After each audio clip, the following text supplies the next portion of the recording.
Hi there. Today I want to introduce ecosystems by talking about how an ecosystem is defined and organized and how living things might interact in an ecosystem. Uh, to understand an ecosystem, one of the things that we need to understand is what it means to be alive. And all living things have certain components that we call their basic needs in order for them to survive and be alive. And they are water, food or nutrients, energy, oxygen, suitable living conditions, and for humans, it also includes social interaction or the ability to be loved. So these basic needs are required by all living things in order to survive in an ecosystem. Now, ecosystems are ordered or structured in a certain way. The biggest type of organization on the earth is something called the biosphere, and that is studying the whole earth and how it interacts. However, a biosphere is broken up into smaller components, which are called biomes. Biomes are aquatic and terrestrial in nature. That means water-based and land-based. And a biome is an area where living things hang out with similar climate and geography. From a biome, we might get an ecosystem, which is a smaller area. Anywhere you would find living and non-living things interacting would be an ecosystem. Now, from there, we leave out the non-living. The next three set of terms deals just with the living things. You could have a community, which is all the living things in a certain area. You could have a population, which are groups of species of living things, or you could have a species or an individual. So as you can see, the farther we go this way, the bigger the space that we're studying. Biosphere, the whole world. Biome, a section of the world that has similar non-living components, like tropical rainforests would be a biome. Ecosystem is a certain area where we watch how the living and non-living interact. Then a community is just the living things in an area. A population is living things that are similar amongst each other, so species interacting, and then an individual. And so here are those definitions again. A species, living things that technically will reproduce together. A population, individuals of the same species.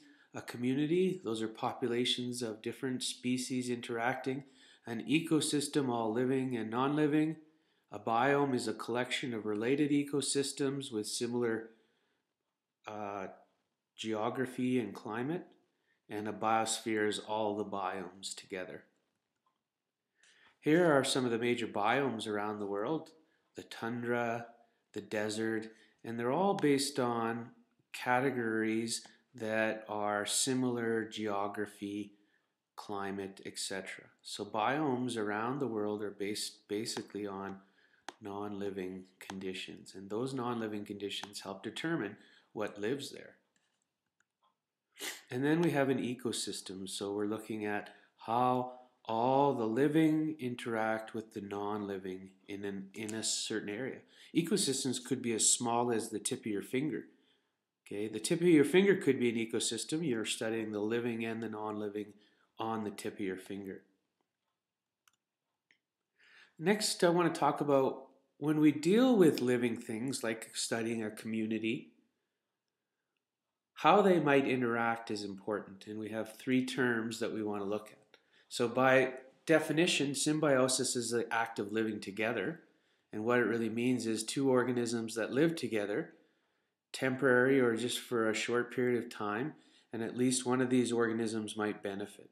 And there are three types of symbiosis: mutualism, where both organisms benefit; parasitism, where one organism benefits and the other is harmed; and commensalism, somewhere in between. One organism benefits, one organism is unaffected. So let's look at examples. So the acacia plant with ant galls. Ants lay eggs on the acacia tree, and the acacia covers the infected area with brown flesh called a gall. So, what kind of symbiosis might this be? Is it commensalism? Do they both benefit? Or is it mutualism? Sorry, where they both benefit? Or is it parasitism? Or is it commensalism? Well, it's parasitism because one benefits and the other is significantly harmed. How about the Morea eel with cleaner fish? The Morea eel gets a clean mouth and the cleaner fish gets a meal. What is this for symbiosis? Hopefully mutualism, you said, because they both benefit. Let's try another one. Cattle with egrets on top. Those are the birds. The cattle stir up the insects as they eat the grass, and the egrets hang around and eat the insects. Symbiosis, what kind? Commensalism, mutualism, or parasitism? Commensalism. One benefits, but the cows really aren't, they could care less. So the egrets benefit by getting extra food, but the cattle don't get any benefit, but they're not harmed either. Clownfish and the sea anemone. The clownfish gets protection. The sea anemone is unaffected. Commensalism again. How about an antelope with the tiny oxbird? The antelope gets rid of parasites. The oxbird gets a meal. Both green and green means mutualism. They both benefit. How about the tinea worm in the human eye? You can see it there. The worm infects the human bloodstream and gets food, and the human goes blind. This is parasitism. Let's look at a short video clip before we end this session.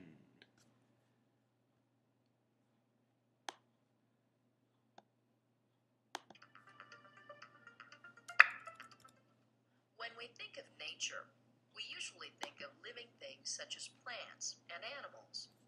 The biotic components of an ecosystem include all the living things in an area. This is a monarch butterfly, and this is a tiger swallowtail butterfly. You decide. Why are these butterflies different from each other?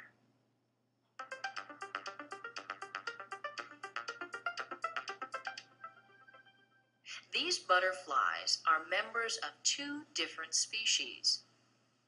A species consists of a group of organisms which can successfully reproduce among themselves. Members of the same species possess similar characteristics. They often appear and behave similarly, like these Canada geese. A group of the same species in the same area is called a population. For example, the water lilies in this pond make up a water lily population, and the geese in this field make up a population, as do the turtles in this pond. Rarely in nature is a single population of organisms the only population in a place. For example, in this wetland located in the Florida Everglades, there are populations of alligators, anhingas, fish, and water lilies, to name just a few. All these different populations of living things make up a community. A community consists of all the living organisms in an area. Ecologists often categorize areas by natural communities. A natural community consists of all of the plants and animals interacting with their environment. The definition of a natural community is similar to that of an ecosystem, but the size of an ecosystem is variable, from as small as a tidal pool to as large as an entire mountain range. Ecologists tend to refer to natural communities in more localized areas, such as hillsides, swamps, or forests. For example, this community is referred to as a hemlock forest. It's called that because hemlocks are the dominant tree, although many other plants and animals are found here.